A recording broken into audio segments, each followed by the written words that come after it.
Bajo Plástico, un programa de agricultura. Buenos días y bienvenido una semana más a una nueva edición de Bajo Plástico, aquí en la sintonía de Agroradio y, como no, en las imágenes de Agrodifusión Televisión. Bueno, pues hoy vamos de tecnología. Hoy estamos estrenando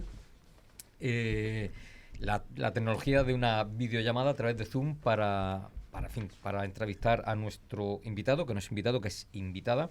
Pero vamos a presentar primeramente a los compañeros habituales. Gabriel Barranco, buenos días. Buenos días, ¿cómo estamos? Pues bien, pasando frío. Esto ni es frío ni es nada. ¿Estás seguro que no es frío? Lo que yo pasé en Extremadura la semana pasada. No, soy en Extremadura, pero aquí por la mañana 7, 10 grados. No es frío. Pero el problema aquí es que el frío es húmedo. Se te meten los huesos y no lo sueltan todos los días, ¿eh? Ese es el problema. Fran Narco, buenos días. Buenos días. Te noto muy alicaído. Esa energía que tiene Gabriel Barranco. No sé, frío no tengo, vamos. José Manuel Escobar, buenos días. Buenos días. Mira, esa energía, ¿eh? Y bueno, vamos a saludar a las nuevas generaciones, como es nuestro compañero José Miguel Serrano. Buenos días. Muy buenos días a todos. Mira, ¿eh? ¿Cómo se notan ahí los 23 años? Es un profesional. Bueno, vamos a presentar a la invitada de hoy. Nos vamos con las nuevas tecnologías, nos vamos hasta Bruselas y vamos a darle los buenos días a Mazali Aguilar, vicepresidenta cuarta de la Comisión de Agricultura del Parlamento Europeo. Buenos días, Mazali. Muy buenos días a todos, y soy vicepresidenta tercera, no cuarta, de la Comisión de Agricultura del Parlamento Europeo. Uy, que te he quitado un puestecillo. Pues nada. Me han quitado un puesto. Mazali, vamos a escuchar unos consejos para nuestros agricultores y volvemos y hablamos de agricultura y de esa legislación que se hace desde Europa, que da la impresión que está en contra de los agricultores, no ya almerienses, sino europeos. Vámonos a publicidad y volvemos en cuestión de 2 minutos.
Bueno, pues ya estamos de vuelta, esa pausa publicitaria, y ya sí nos vamos a meter en harina. Mazali, usted está allí en Bruselas y está viendo día a día la legislación que se hace desde Europa en relación de agricultura. Son impedimentos que yo entiendo que hay que hacer las cosas bien. Es decir, hay que ser respetuosos con el medio ambiente y hacer las cosas muy bien. Pero Europa se dedica a poner... a legislar con cosas prohibiendo pues materia activa, en fin, que si la huella del carbono, que si la huella hídrica, y después con esas producciones que nos vienen de países terceros, todo es permisible, todo. O sea, lo que aquí se prohíbe, allí se permite, y encima le abrimos la puerta. Los contingentes se los pasan por el arco del triunfo, Mazali. Y bueno, y aquí tenemos a agricultores, pues bueno, pues imagínate la sensación que tienen ellos, es decir, que nos quedan 10 años de producción agrícola, al ritmo que va legislando Europa, que nos quedan 10 años. Azalín, ¿cómo va el tema? Voy a intentar definir cómo está el escenario en Europa.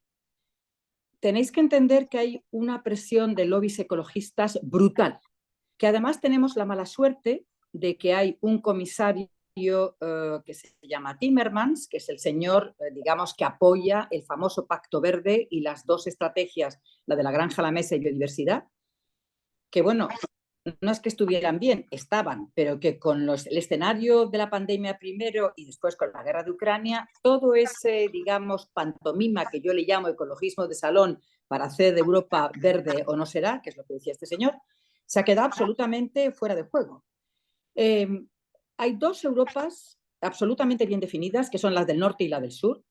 La del norte, que le da igual de dónde vengan los productos, lo que importa es que sea barato, porque ellos no tienen una agricultura como tenemos nosotros. Y la agricultura mediterránea, Portugal, España, Francia, Italia, Grecia, que realmente tenemos otros condicionantes, y sobre todo España, que somos lo más heterogéneo que hay en producciones agrícolas. Lo tenemos absolutamente todo. Con lo cual, lo que siempre pedimos es que no se nos trate igual que a Noruega o a Suecia, porque nada tenemos que ver en ello. ¿Qué pasa? Tú hablas de una legislación que realmente parece que ataca la agricultura europea y en general la agricultura mediterránea o agricultura española. A ver, es verdad que cuando la PAC aparece y aparece la Unión Europea, se trata de producir alimentos a un precio razonable para que nadie pase, digamos, hambre en Europa.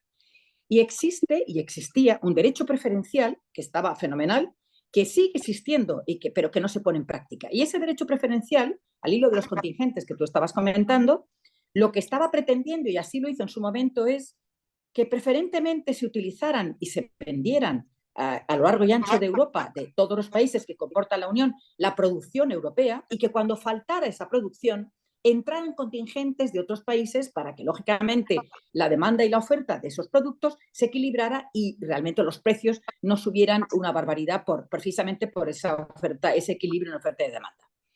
Es verdad que a medida que ha ido pasando el tiempo, la política agraria común yo creo que ha ido, digamos, en picado. Yo creo que no recoge ni refleja la actualidad de lo que es la agricultura en Europa bajo ningún concepto. Yo llevo 3 años y medio en el Parlamento y cada día me constato más que así es. Tenemos, insisto, mala suerte además también con el ministro que tenemos de Agricultura, que, como bien sabes, debería de estar defendiendo en el Consejo a capa y espada nuestra agricultura, y tengo la sensación y la certeza prácticamente de que no se está fajando como debería. De hecho, no hay más que ver qué es lo que ha hecho con el Plan Estratégico Nacional, que no ha preguntado a los agricultores y ganaderos, que son los que más saben de esto, qué es los problemas que tiene en España. Ha presentado porque tenía que presentar a todo correr. Y luego, bueno, una de las reuniones que hemos tenido esta mañana con el comisario de Agricultura ya ha indicado que efectivamente los planes estratégicos no están grabados en una piedra. Eso significa que aunque son los gobiernos, digamos, de los países de la comunidad, de la Unión Europea, los que tienen la potestad, lo cierto y verdad es que esos planes estratégicos se pueden cambiar, sobre todo si no se están utilizando debidamente. A ver, insisto, el escenario no es nada aceptable. Entre otras cosas, vuelvo a repetir, la presión de los lobbies ecologistas es brutal, pero brutal. ¿Y qué ocurre? Pues ocurre con los fitosanitarios o las medicinas para las plantas que yo llamo, pasa con los fertilizantes. No hay amoníaco, el gas está por las nubes, han cerrado el 50% de las fábricas de amoníaco que hay en Europa, con lo cual fertilizantes es con unos precios desorbitados. ¿Qué es lo que está pasando? Hay una inflación galopante que se está comiendo la política agraria común, el presupuesto. De hecho, este comisario está pidiendo que en el próximo, ajuste que haya en el marco financiero plurianual se aumente el presupuesto de la PAC, porque la inflación se lo come y apenas el dinero va a llegar para los agricultores. De modo que el escenario no es nada halagüeño y yo estoy de acuerdo con vosotros. Los costes operativos están por las nubes. Es que no hay manera humana. Y hay una cosa que no me canso de repetir en Europa. Tú sabes que yo soy economista, que provengo de la empresa privada, y yo siempre digo lo mismo. A ver, un negocio, si no es rentable, no es sostenible, porque la palabra que se les cae de la boca es la sostenibilidad, la ecología, ¿sabes? Y yo digo, miren ustedes, Si no es rentable, no es sostenible. Y si no es sostenible, no es rentable, hay que cerrar. Porque la gente no trabaja por amor al arte. Y esto no es una institución de caridad. Esto es un negocio. Y los negocios están ahí para ganar cualquier cantidad de dinero. Entonces, claro, me miran como un bicho raro cuando yo hablo de rentabilidad, que es lo que se está buscando. Entonces, ellos enfocan, bueno, pues si esta mañana he tenido que escuchar de los verdes, que son ecologistas de salón, el tema de la carne una vez más, y le he dicho, mire usted, si usted no quiere comer carne, no lo coma, pero usted no nos va a decir a nosotros lo que podemos hacer. Aparte que debería usted saber que el género humano, si no es por la proteína animal, no estaría en 2 pies, estaría todavía 4 patas, ¿vale? De modo que ese es el escenario que tenemos. Bueno, no es favorable, pero es con lo que nos encontramos y es con lo que hay que luchar. Mazali, vamos ya a dar un poco paso a los compañeros. Antes de darle paso a los compañeros, quiero comentarte, la semana pasada estuve en un corrillo este medio de comunicación pertenece a la Asociación de Periodistas Agroalimentarios de España, y el lunes pasado, de la semana pasada, asistí a un corrillo organizado por APAE, donde estaba Javier Sierra, que es el representante de España permanente en Naciones Unidas en el tema de alimentación y agricultura, es decir, la FAO, ¿no?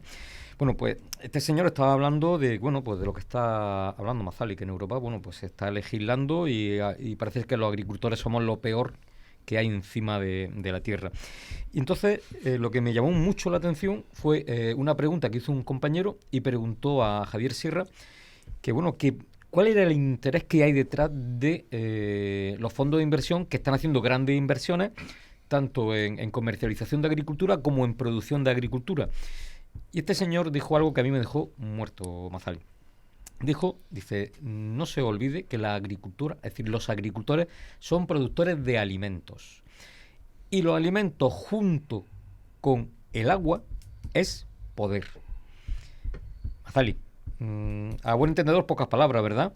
Porque hay grandes corporaciones que están invirtiendo a futuro. Eso es una inversión a futuro. Es decir, estorban los pequeños productores para que vengan grandes corporaciones a coger esa producción, y cuando esté en manos de 4 corporaciones potentes, pues ya saben lo que hay. A pagarla hasta... El precio será el que ellos marquen. Ya, está claro, está claro. A ver, la política agraria común, creo, es una muy humilde opinión, realmente surgió precisamente una de las consecuencias para que no sucediera eso, es decir, para mantener el equilibrio y que las explotaciones agrarias familiares, que son el porcentaje mayoritario que hay en Europa, es que lo mismo que pasa en España, pasa en Francia, pasa en Italia, en Portugal e inclusive en Centro Europa. Es decir, las explotaciones agrarias, hay grandes explotaciones, pero no es la generalidad. Es decir, el porcentaje mayoritario son empresas familiares, pequeñas empresas. Bueno, la política agraria común y el presupuesto es precisamente para que esas pequeñas empresas no tengan que cerrar. El problema es que, insisto, que el escenario que tenemos ahora nada tiene que ver con el que de alguna manera dio lugar a esta nueva PAC que ha empezado el 1 de enero de este año 23 hasta el año 27. Esas grandes inversiones, sí, me creo que es así, porque, ojo, hay inversores españoles que están haciendo exactamente igual en el norte de África. Sí, señor. No me atrevo a decir nombres porque no tengo las pruebas, pero supongo que casi todos estamos pensando en lo mismo. De modo que, ¿por qué? Porque, entre otras cosas, en esos países del norte de África, igual que pasa con esos productos que vienen, por ejemplo, de Sudáfrica, los cítricos, es que son mucho más baratos, es que se le paga a la gente una miseria. Es que además, como tú bien has apuntado, no tienen que cumplir con la exhaustiva normativa que tienen que cumplir los agricultores europeos al respecto. Esa normativa implica una inversión, un gasto muchísimo de dinero y, sin embargo, estos países no tienen por qué cumplirlo. La pregunta del millón es, ¿por qué a ellos se les permite y a nosotros se nos trata de esa manera, ¿no? Como ciudadanos de segunda categoría? Yo lo tengo clarísimo. Los acuerdos con terceros países no solamente se habla de agricultura. Agricultura es la moneda de cambio, es el eslabón más débil, porque esos países están muy por debajo del nivel que tienen los países europeos. ¿Y con qué van a competir? Con la agricultura. Alemania se forrará vendiendo su industria y sus coches, pero, insisto, esos terceros países solo tienen que ofrecer la agricultura. Y como sí que es verdad que hay en Europa países de primera y de segunda categoría, las agriculturas, y en este caso somos nosotros, los mediterráneos, somos los Paganini de turno con esos acuerdos con terceros países. No os quepa la menor duda. Y eso es así, desgraciadamente. Mazali, comenzamos la ronda de preguntas y comienza la pregunta Gabriel Barranco. Bueno, mira, has sacado el tema de Sudáfrica. Yo la semana pasada me quedé un poco atónito viendo las noticias por internet, porque ya que como las televisiones no nos dicen nada, que todo se calla, donde Sudáfrica apoyaba, donde Europa está en una cruzada de apoyo a Ucrania, y llega el ministro de Asuntos Exteriores ruso a Sudáfrica y recibe todo el apoyo del gobierno sudafricano. Entonces, cuando lees esas noticias, te dicen, bueno, nosotros que somos su principal cliente en cítricos, por ejemplo, o en manzanas, que también consumen muchísimas, ¿cómo podemos... ¿Qué piensan los sudafricanos de los políticos que hay en Bruselas para ningunearnos de esa manera y decidir ese apoyo hacia Rusia cuando lo que nos venden es a nosotros? ¿Qué políticos tenemos en Bruselas? Escúchame, Gabriel, si te has quedado atónito con esa noticia, quizás se te ha escapado lo que sucedió este mes de agosto pasado, precisamente con Sudáfrica y con el tratamiento en frío de los cítricos. En el mes de marzo de este año nos costó sangre, sudor y lágrimas sacar adelante que la obligatoriedad de los cítricos de Sudáfrica para que entraran en puertos europeos tenían que salir de puerto sudafricano con ese tratamiento en frío para evitar las plagas que otras veces hemos tenido. Léase el cotonet, que yo conozco bien porque he visitado con frecuencia el Levante español, ¿de acuerdo? A ver, 11 de agosto, vacaciones en el Parlamento Europeo. Me llaman a todo correr desde Valencia para decirme que tienen un documento oficial del gobierno sudafricano que dice que han llegado a un acuerdo con la Unión Europea para que puedan entrar 2.300 o 2.400 contenedores con cítricos sudafricanos sin el tratamiento en frío exigido por la Unión Europea y por el Parlamento, porque ese tratamiento se va a hacer en puertos europeos. A ver, para hacer el cuento corto y no enrollarme. No era verdad que hubieran llegado a un acuerdo con la Unión Europea. O sea, yo me puse en contacto con la DG Trade y la DG Santé, pero lo cierto y verdad es que en esos puertos, que le hace es Rotterdam, Holanda, piratas donde los haya, realmente llegaron los contenedores, hicieron el paripé de que iban a hacer el tratamiento en frío y la respuesta que nos dieron desde la Comisión, desde la DG Santé, que es la Dirección General de Sanidad, es que, hombre, había tal pifostio, y perdón por la expresión, en los puertos holandeses, dijeron europeos, no mencionaban Holanda, que cómo iban a devolver los 2.500 contenedores.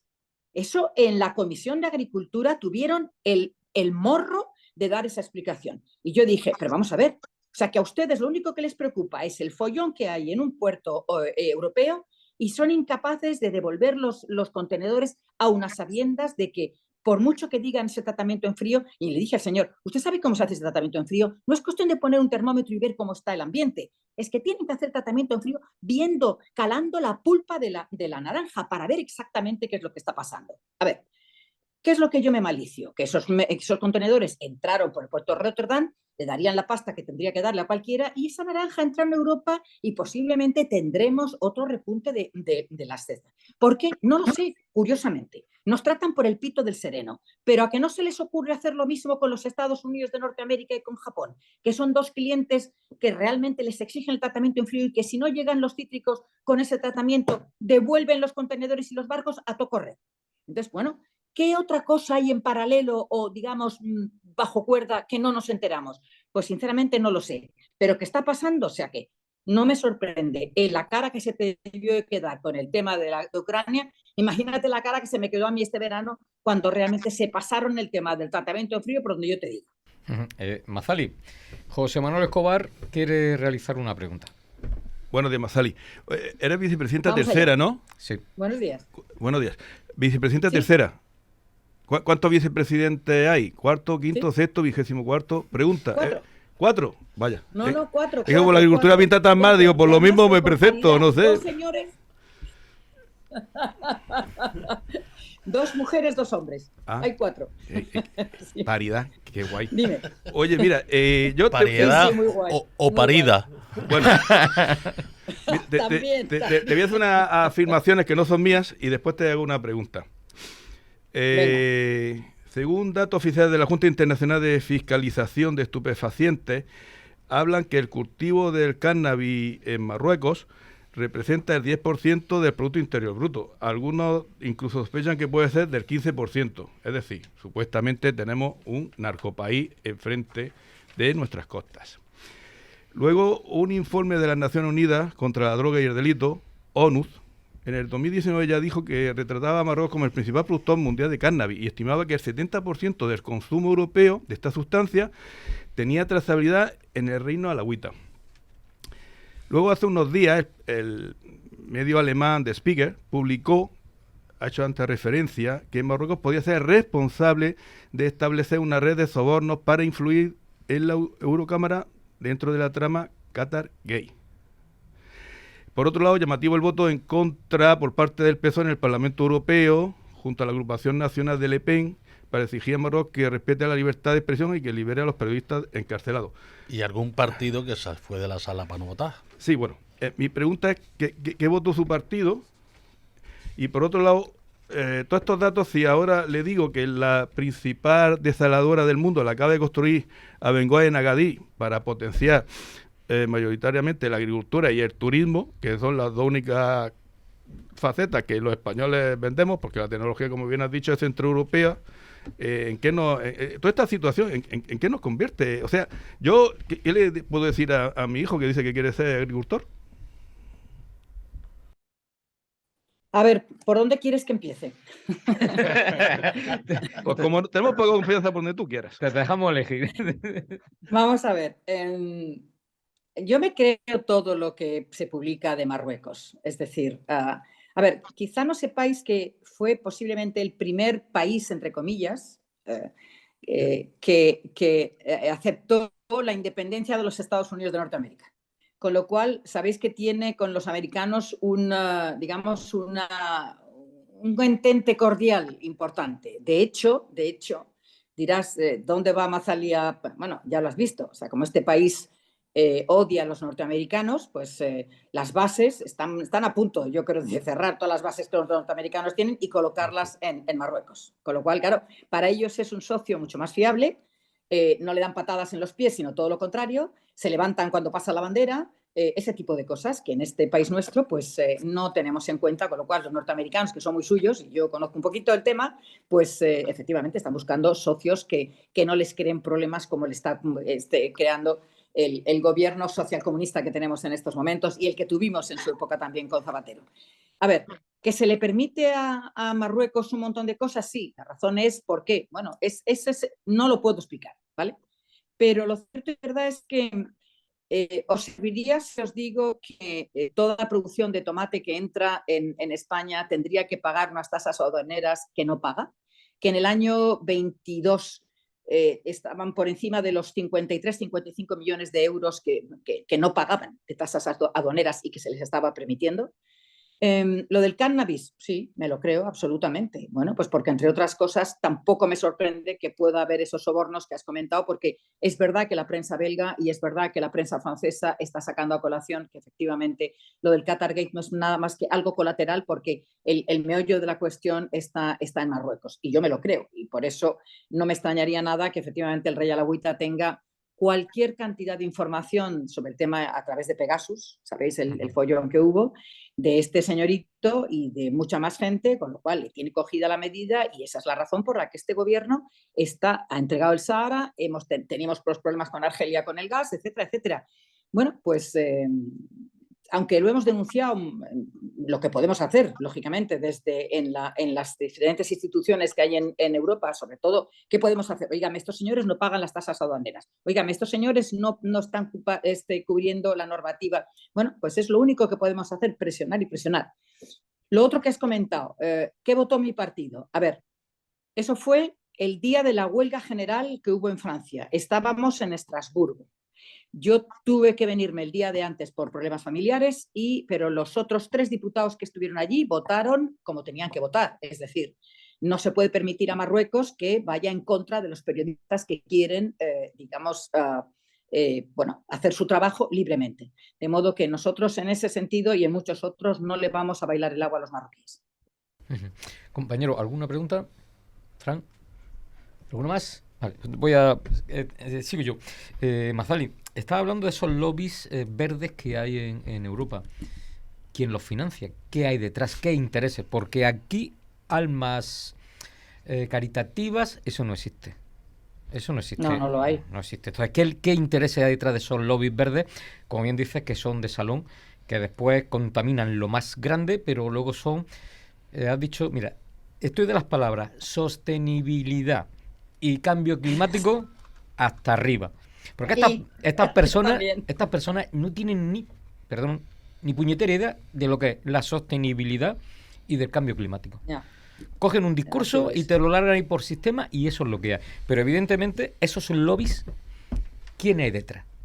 Porque esto, además, la ONG, Mazalí, me da la impresión que algunas son mafias organizadas, ¿eh?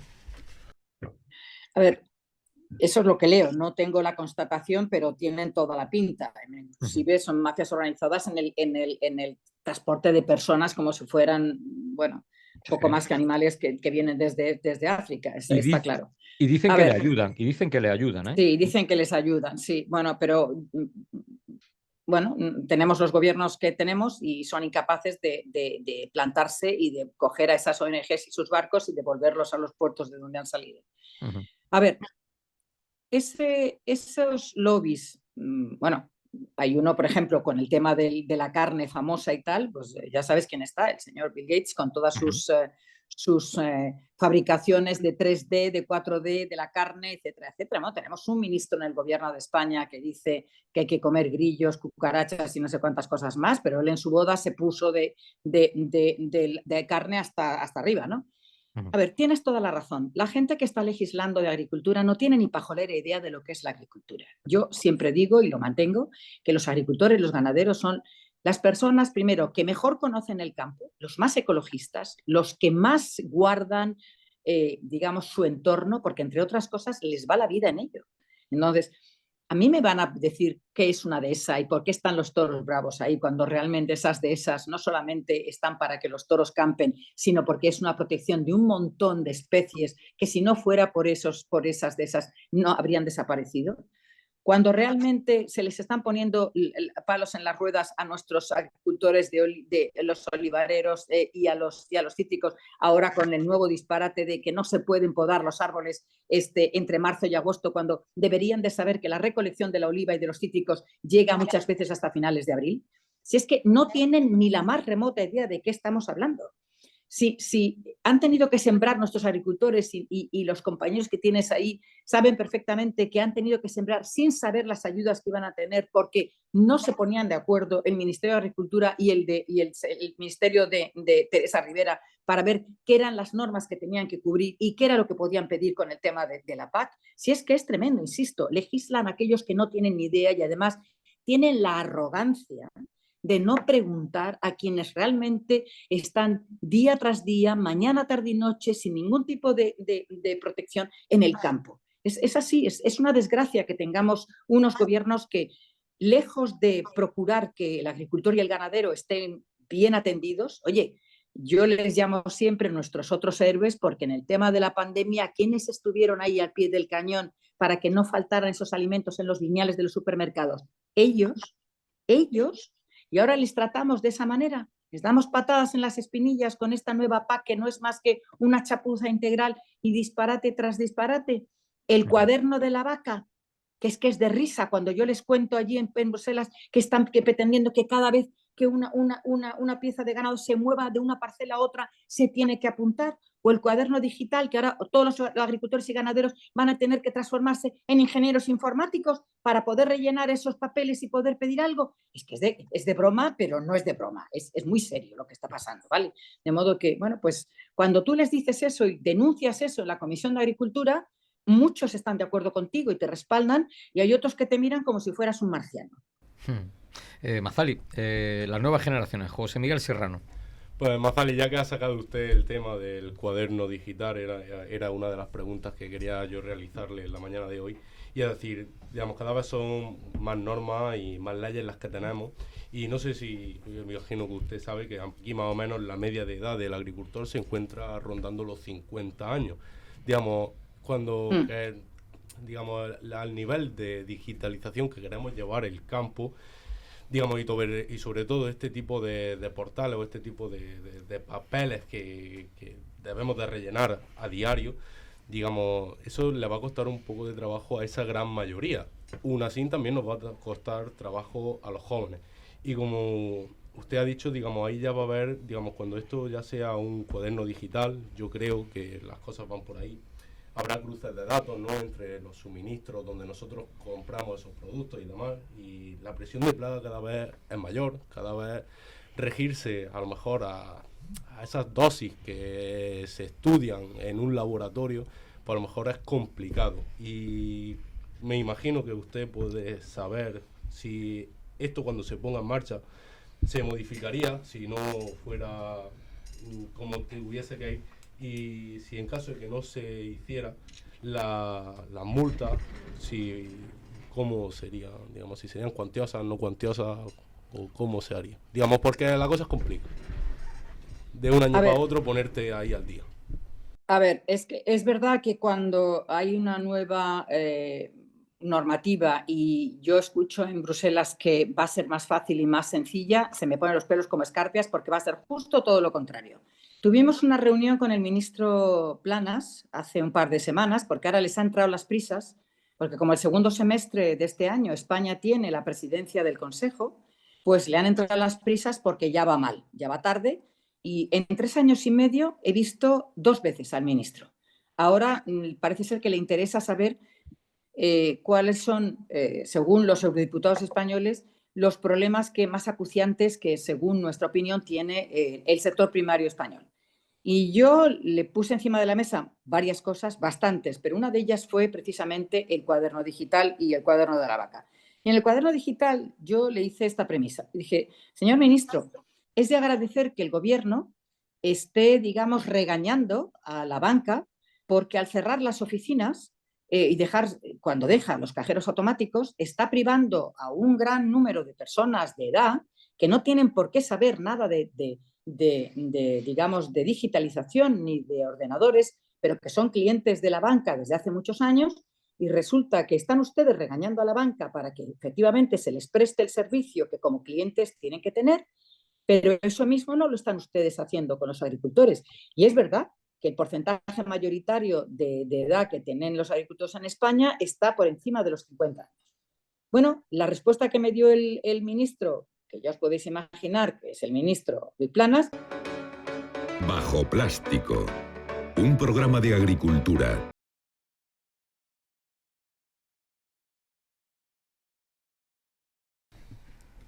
Tres, 2, 1. Bueno, hemos tenido un fallo técnico, pero ya recuperada la señal. Seguimos hablando con Mazali Aguilar, tercera vicepresidenta de la Comisión de Agricultura del Parlamento Europeo.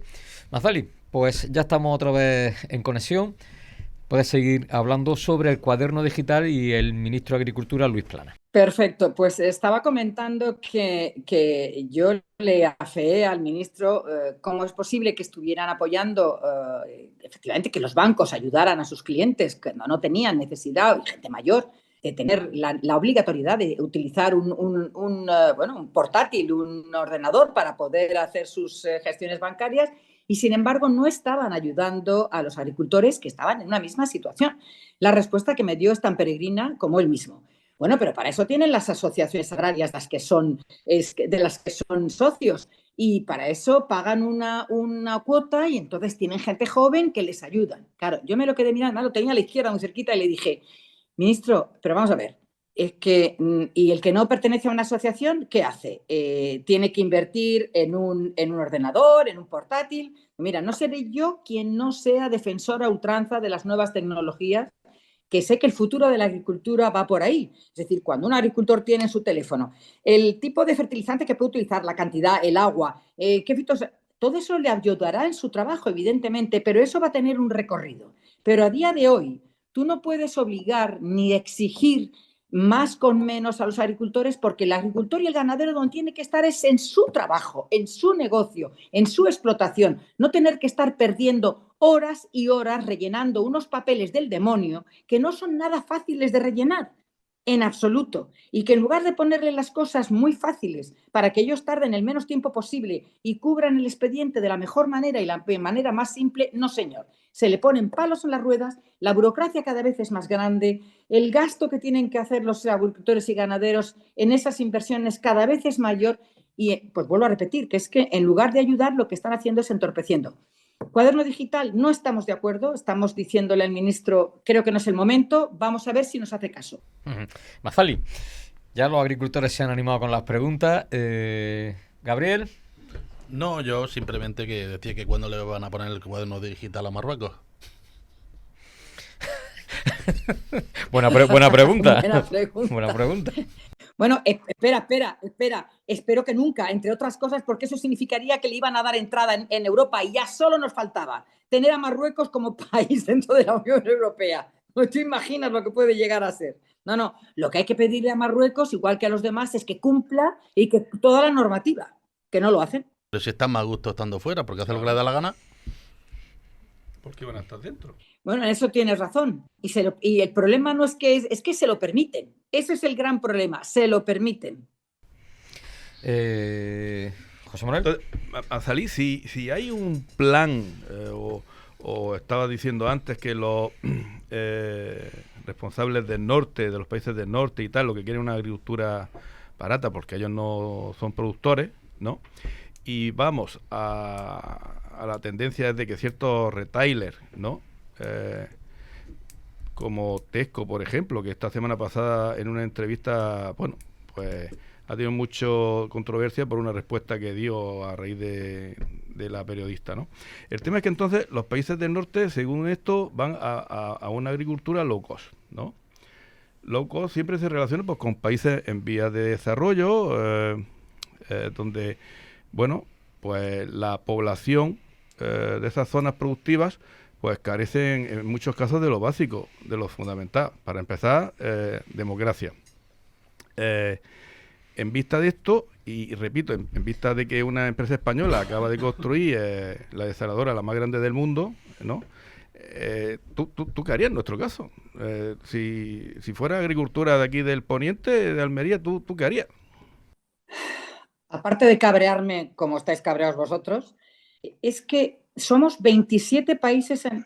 Escucha. Somos 27 países en la Unión Europea. 27. Y ahí votan todos.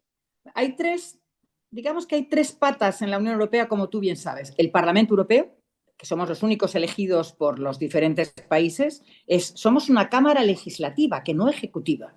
La Comisión y el Consejo. Los ministros de cada uno de los ramos que hay se ven las caras en el Consejo. Y en la otra pata, en la Comisión, tenemos la mala suerte, como he comentado, hay un comisario, el polaco que tenemos de Agricultura, que no es que sea mala persona, pero es muy flojito, es polaco y no defiende como yo considero que... Y eso que últimamente se le ve un poquito más animado, ¿vale? Pero esos dos patas son los focos de poder realmente de la Unión Europea. Nosotros lo que hacemos como Cámara Legislativa es intentar que no nos la cuelen por la puerta de atrás. Es decir, de ahí que cada vez que presentan algún tipo de normativa, algún tipo de ley, nosotros presentamos nuestras enmiendas. Es decir, eso es lo único que los eurodiputados podemos hacer. Intentar ser un cortafuegos y una contención a esa normativa y a esa legislación que quieren que nosotros cumplamos. No nos olvidemos, el 80% de la normativa que tenemos que cumplir en España y en el resto de los países proviene del funcionariado de la Unión Europea, que hay más de 35.000 funcionarios que están tocando las narices permanentemente. De modo que, ¿qué otra cosa se puede hacer? Cambiar el gobierno. Mientras no tengamos un gobierno que defienda la agricultura a capa y espada y un ministro que realmente se bata el cobre en Bruselas y que lógicamente sea capaz de llegar a acuerdos con otros países que están en la misma situación que nosotros y que vayan, como decimos en España, todos a una como fotovejuna, pues difícil lo vamos a tener. Me encantaría decirte que yo tengo la solución en una bola de cristal, pero no la tengo. Te doy mi opinión. O sea que nos dediquemos a otra cosa. No, yo espero que no. Lo que hay que hacer es defender lo nuestro como sabemos defenderlo, porque es que tenemos la mejor agricultura de Europa. ¿Y por qué no? Claro que hay que defenderla. Pero insisto, si somos la huerta de Europa, ¿qué vamos a dejar? ¿Que vengan los de afuera a quitarnos lo que nosotros tenemos por derecho propio? Ni de broma. Ni de broma. No. Como dicen los ingleses, no way. No hay salida. No. Mazali, Sí.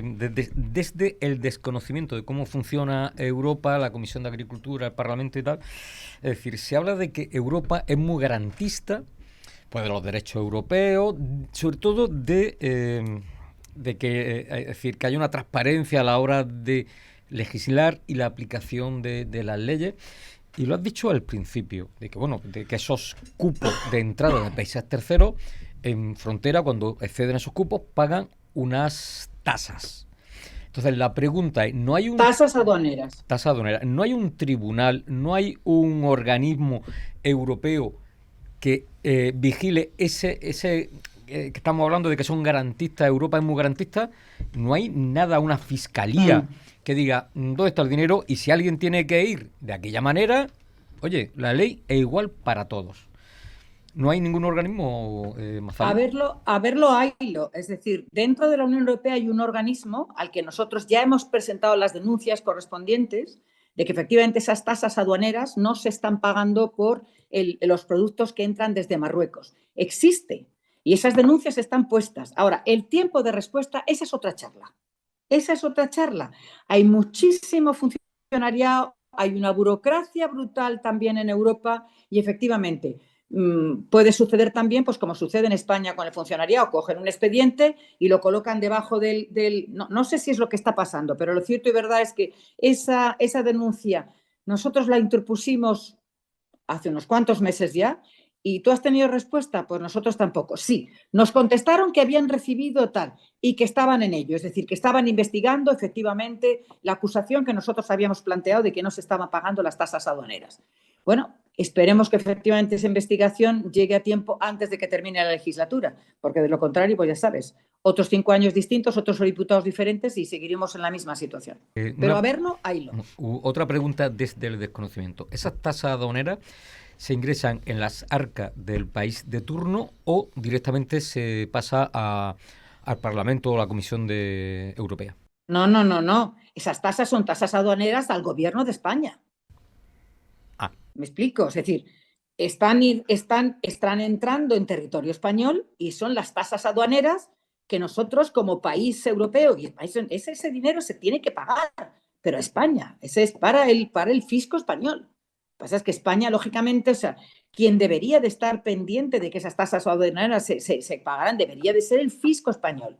Por alguna razón, siendo Marruecos, insisto, no sé qué es lo que está pasando, pero alguien está mirando para otro lado y dice pasa y no está cobrando esas tasas aduaneras. Es decir, entran en territorio europeo, territorio español, sin el pago de esas tasas. La Fiscalía española, mejor, el fisco, o sea, la Hacienda, debería estar pendiente pero por alguna razón o no lo está o la información que le llega no es la correcta. Mazali, cualquier ciudadano español que tarda, no sé, 2 días fuera de plazo, le cae la del pulpo a la hora de pagar sus tributos, y tiene que ser así. ¿Por qué hay tanta benevolencia desde Hacienda o desde una fiscalía? No lo sé. ¿Por qué? Es decir, algo... Habría que preguntarle a la ministra de turno, al señor Sánchez, y lógicamente qué instrucciones está dando el presidente del gobierno y el ministro o la ministra del ramo a esos inspectores que deben estar en frontera fiscalizando lo que entra y viendo y haciendo y obligando a que esas tasas aduaneras se paguen. No lo sé. Buena pregunta, pero no tengo la respuesta. Habría que preguntarle a quien realmente tiene el poder de... ¿Y desde Europa no hay organismo que tutele, en este caso, a la Hacienda española? Sí, te he comentado, hay un organismo no que tutele, sino que tiene que investigar, y ahora supongo que estará haciendo las preguntas necesarias al fisco español de por qué no se están pagando esas tasas aduaneras y por qué los cálculos que se han hecho, que te he comentado que el año pasado estábamos hablando de alrededor de 55 millones de euros, no están ya en las arcas españolas. Pero bueno, las cosas de Palacio van despacio y aquí me temo que van más despacio de lo que nos gustaría. Casi que no existen, ¿no? Compañero, ¿alguna pregunta? Existir existen. ¿Gabriel? No. No. Vale, pues José Miguel, nada, que está ahí, en fin, yo sigo en el frente. Hoy estoy aprendiendo, yo estoy aprendiendo muchísimo, ¿no? La verdad es que me estoy quedando un poco sorprendido con algunas cositas. Pero al final, yo tengo una teoría sobre la Unión Europea que es como el declive del Imperio Romano. Estamos en decadencia, ¿no, Mazali? Totalmente. Es mi sensación que veo de la Europa de los burócratas, ¿no? Absoluta. A ver, yo creo que es verdad que la Unión Europea, o antes la Comunidad Económica Europea, que así se llamaba cuando esto empezó, yo creo que tenía unos objetivos muy, muy potentes, que es verdad que sí, que ha ido en declive, y es verdad que tienen más poderío en estos momentos los burócratas que los elegidos por los diferentes ciudadanos de los 27 países. Estoy absolutamente de acuerdo. De hecho, por eso he comentado antes que de las tres patas, digamos, del trípode que tiene la Unión Europea, nosotros deberíamos de ser, al ser elegidos por los ciudadanos de cada país, los que tendrían, digamos, la última palabra. Y bueno, desgraciadamente, insisto, lo único que podemos hacer es intentar enmendar con estas enmiendas, valga la redundancia, los goles que nos quieren meter desde la Comisión y que el Consejo, es decir, los ministros de turno, no son capaces de parar. Es una metáfora, pero yo lo veo así como funciona. Y más cuando nos ningunean países como Sudáfrica, que no tienen ningún valor estratégico a nivel internacional. Es que es impresionante. Bueno, a ver. Geopolíticamente hablando, quizá nosotros no estamos al cabo de la calle de lo que realmente puede estarse cociendo en otros escenarios, ¿de acuerdo? Solamente por hacer un pequeño repaso. Es decir, Europa ahora mismo pinta poco porque digamos que el escenario geopolítico ha girado a Australia, Nueva Zelanda, Japón, Corea del Sur, y enfrente tiene China y Rusia. Y los Estados Unidos de Norteamérica, pues ahora mismo a Europa es, ¿sabes? Ustedes están en la OTAN, sigan cumpliendo con sus objetivos de tener el 2,5 del Producto Interior Bruto en armamento porque se puede liar, ¿vale? Bueno, al hilo de eso, que sepáis que España, de los 27 países, es el número 26, solo por encima de Luxemburgo, que no tiene ejército. Mazali, ¿Vale? ya, en fin, antes de irnos a la pausa de publicidad, ha hablado de esos lobbies verdes y tal. Tú que estás allí, te lo encuentras en los pasillos, supongo que le echarán miradas un poquito como sospechando de ello.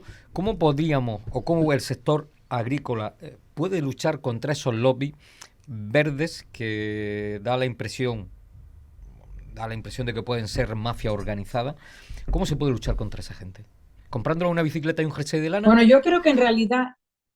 No, escúchame, yo creo que tú sabes que hay organizaciones agrarias, digamos, que están por encima como paraguas de las organizaciones nacionales. La Copa Cogeca, por ejemplo.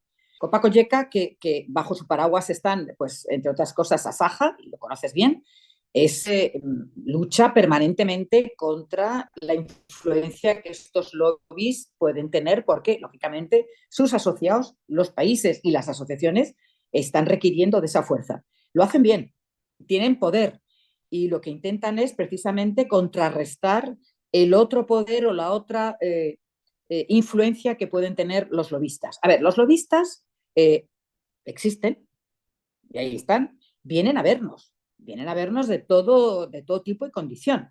Hoy he tenido unos lobistas polacos, pero que también tienen en varios puntos que, por ejemplo, son fabricantes de glifosato, que es uno, como tú bien sabes, algo que están intentando los ecologistas de salón quitarse de encima, pero que como no hay un estudio científico que demuestre que efectivamente es malo para la salud después de 40 años, y aquí nos tienes a todos, bueno, están intentando, lógicamente, llevar a nuestro ánimo que ellos están invirtiendo mucho dinero para poder tener una alternativa al glifosato, pero que eso les va a llevar entre 6 y 7 años de tiempo y un porrón de cientos de millones de euros para poder invertir y volver a sacar otro tipo de fitosanitario con una molécula parecida al glifosato, pero que la Asociación Mundial de la Salud le pueda dar el ok, ¿de acuerdo? De modo que ese tipo de lobbies existen, pero hay otros tipos de lobbies, pues eso, por ejemplo, los que se están viendo perjudicados por lo de los plásticos con los alimentos en los supermercados. Es decir, por nuestros despachos pasan lobbies de toda índole y condición. Unos están, digamos, o nosotros estamos más de acuerdo con ellos y hay otros que bajo ningún concepto. Y bueno, y así se lo decimos. Los australianos, por ejemplo, quieren entrar con una carne que dicen que es top level en los restaurantes de primerísimo nivel. La señora que vino, una señora encantadora, pero yo le dije, mire, yo no dudo que su carne sea estupenda, pero es que usted no ha probado el chuletón de Ávila, ni ha probado la carne gallega, de modo que me va usted a perdonar, pero yo no puedo decirle que la voy a apoyar porque es que lo mío es lo mejor. Y entonces, teniendo lo mejor, pues comprenderá que, insisto, con todos mis respetos, ¿no? Bueno, pues vienen, insisto, todo tipo de lobistas y a unos les hacemos más caso que a otros y a otros nada. Bueno, Mazzali, vámonos a la última pausa publicitaria y volvemos ya para la despedida final, porque bueno, creo que el programa de hoy ha sido bastante interesante, sobre todo porque estás contando cosas que, en fin, los pobres mortales como nosotros desconocemos de cómo funciona Europa y todo lo que se mueve en esos pasillos de, en fin, pues de la Comunidad Económica Europea. Vámonos a publicidad y volvemos nada, en cuestión de 2 minutos.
Bueno, ya estamos de vuelta después de esta pausa publicitaria.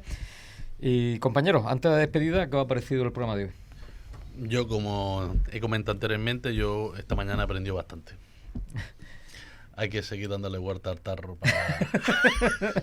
para poder sobrevivir. Sí, porque vamos, van a por nosotros. Fran, ¿cómo has visto el programa? Pues programa interesante, yo de hecho no he hecho ninguna pregunta porque bueno, lo que es un tema que desconocemos y tenemos la impresión y la certeza de que salvo votar a quien le votemos no podemos hacer nada, ni siquiera influir. Pues bueno, pues está bien saber cómo se hacen las cosas, pero yo no le doy muchas vueltas a algo en lo que yo no puedo actuar y maniobrar. Te va a contestar Mazzali.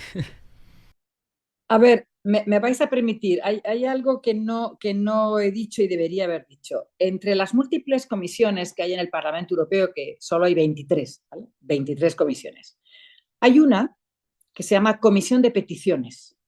Cualquier individuo, cualquier ciudadano de los 27 países, en nombre propio o en nombre de cualquier asociación, puede hacer una petición a esa comisión, que por cierto está presidida por una diputada del Partido Popular Español, Dolores Montserrat, una señora muy, digamos, una magnífica profesional. Y esas peticiones, una vez que son oídas y escuchadas y apoyadas por los diputados, digamos, de esa nacionalidad del peticionario, La Comisión de Peticiones obliga a las otras comisiones que tienen que ver con esa petición para que se estudie detenidamente y se dé una respuesta después de haber hecho un estudio pertinaz de lo que se está pidiendo. ¿De acuerdo?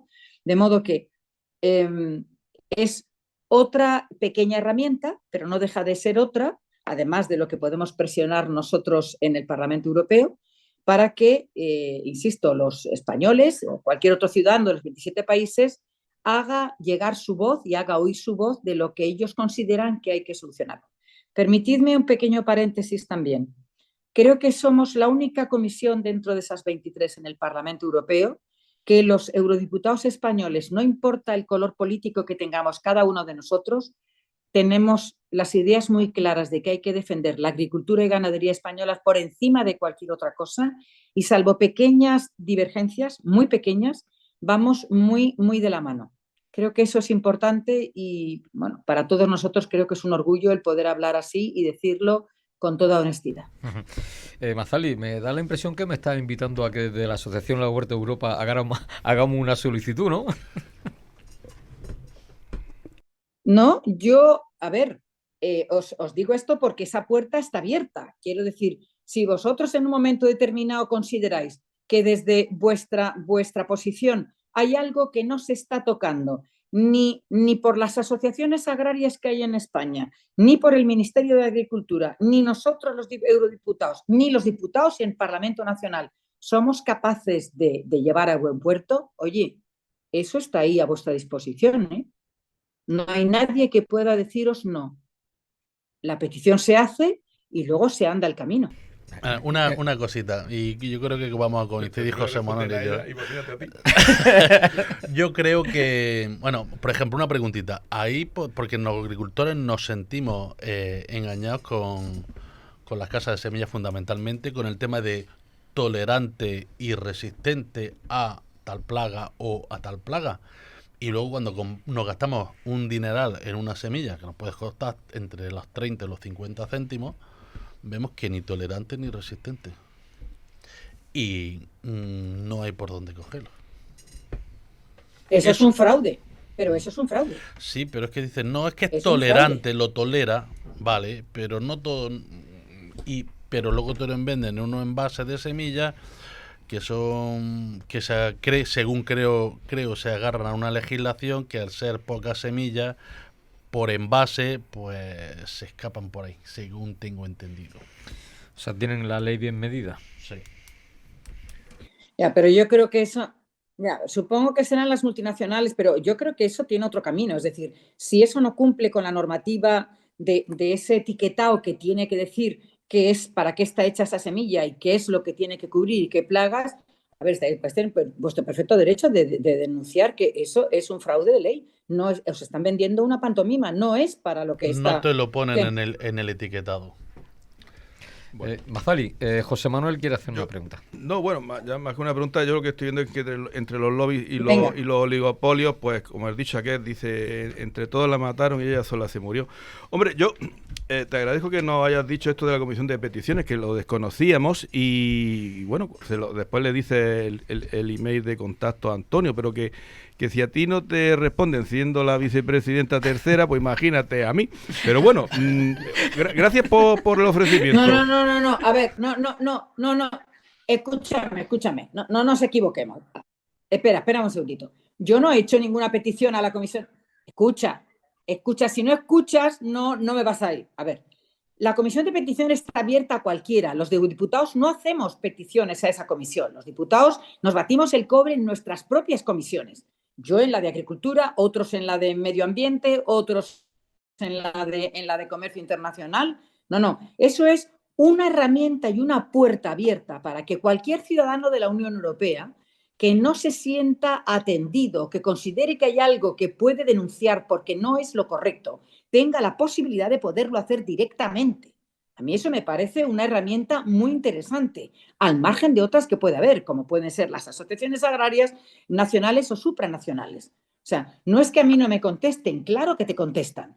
Te pueden contestar con un tiempo, hombre, depende, vuelvo a repetir que es que no será una única pregunta, pero contestar, cuando tú haces una pregunta a un comisario, y eres un diputado, tienen la obligación por ley de contestarte y te contestan. Otra cosa es que lo que te contesten es lo que tú estás preguntando o lo que a ti te gustaría que te respondieran. Pero contestar, claro que contestan, naturalmente.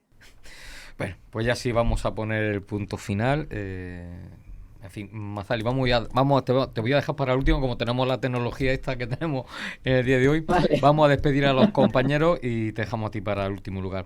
José Miguel Serrano, que muchas gracias por estar. ¿Quieres comentar algo? No, nada, muchísimas gracias por haberme invitado esta mañana aquí y lo mismo, aprendiendo mucho y... Bueno, y piénsate... y a lo que nos queda más camino, pues, a ver por dónde salimos. A ver si al final cambias de profesión. Aunque bueno, esperemos que al final haya cordura en Europa y también en España y bueno, pues apoye a los agricultores que falta hace. Lo dicho, José Miguel, que nos vemos la semana que viene. José Manuel Escobar, que muchas gracias por estar con nosotros. Y bueno, pues, ¿qué te ha parecido el tema? Pues gracias a vosotros, gracias a Mazali. Y bueno, esto me confirma la leyenda esa que dicen que en Bruselas nadie cree en Dios. Y es porque piensan que el paraíso está allí ya. O sea que, bueno, nada más que decir. Gabriel Barranco.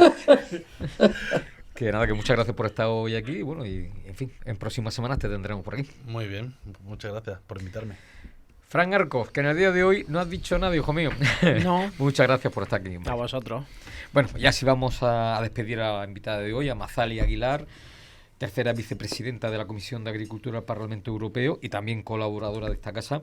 Mazali, pues muchas gracias pues por aportar luz y bueno, aunque bueno, nos hemos quedado muy perplejos de esa ambigüedad que hay en Europa, de esa lentitud por parte del gobierno español en cobrar esas tasas de entrada. En fin, que esperemos que aquí se pongan las pilas la gente, porque si no, hay mucho desánimo en el sector agrario, Mazali, muchísimo, ¿eh? No me extraña, no me extraña. A ver, Bruselas no es el paraíso, ya os lo digo yo. Esta es una ciudad gris, donde llueve, donde hace frío, donde no se come bien, donde no se bebe bien, donde no hay apenas sol. Ya te digo yo que de paraíso nada de nada. Felipe II estaba equivocado. A ver. No, sí, hombre, los tercios de Flandes, algo hicimos, ¿eh? Algo hicimos. A ver, yo que soy optimista por naturaleza, lo único que sí os pido es, por favor, insisto que tenemos la mejor agricultura europea y posiblemente una de las mejores del mundo. Es decir, lo único que hay que hacer es presionar.